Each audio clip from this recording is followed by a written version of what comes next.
हा कापलेला कांदा, जिरे, 6 जिरे, काळे मिरे, मोठी इलायची, चक्री, पूड, जायत्री, छोटी इलायची, दालचिनी आणि तेजपत्ता आणि कोथिंबीर, पुदिना आणि टमाटे आणि मिरची सगळं मिक्सरमध्ये कच्चं वाटलेलं, अद्रक लसूण पेस्ट, दही आणि सुकं खोबरं दळलेलं, सुकं चिकन. तेल कढई गरम झाली, तेल कढई गरम झाली, तेल टाक, त्यात थोडे मसाले,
कोथिंबीर, पुदिना, मिरची आणि टमाट्याची पेस्ट,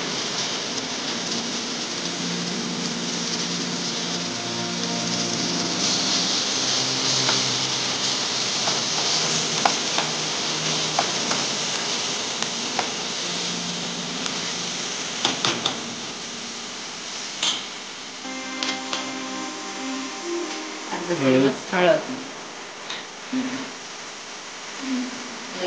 आगरी मसाला,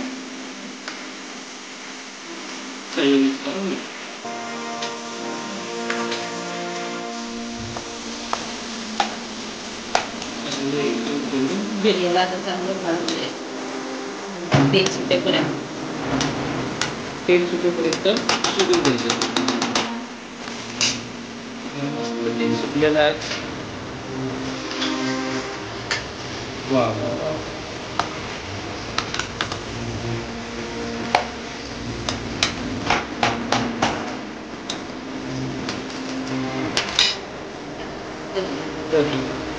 अर्धी वाटी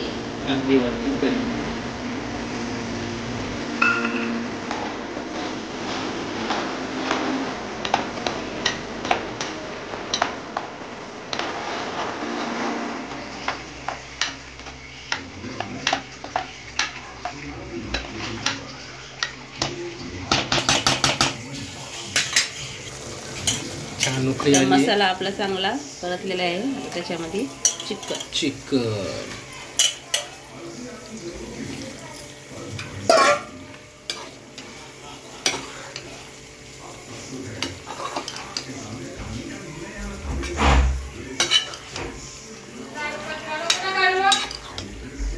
आता याच्यात पाणी नाही टाकायचं, याच्यात पाणी सुटते, वर झाकण ठेवलं तर त्याच्यात पाणी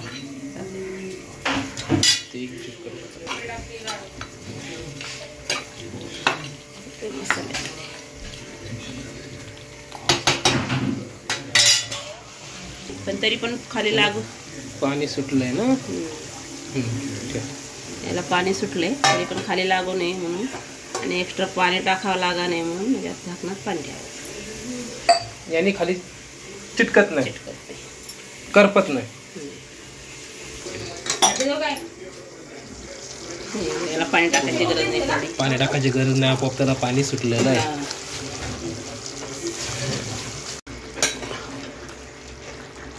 चिकन मस्त दिसतंय आता.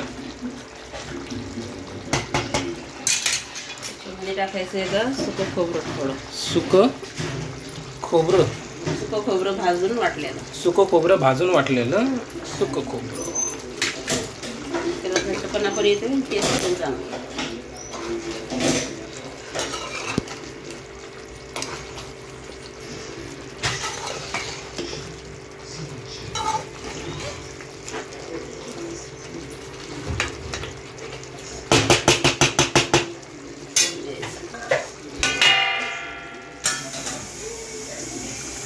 वा वा वा, मस्त तेल सुटलंय.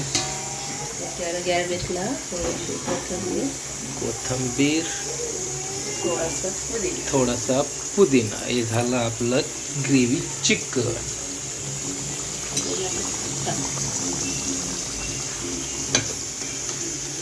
वा वा,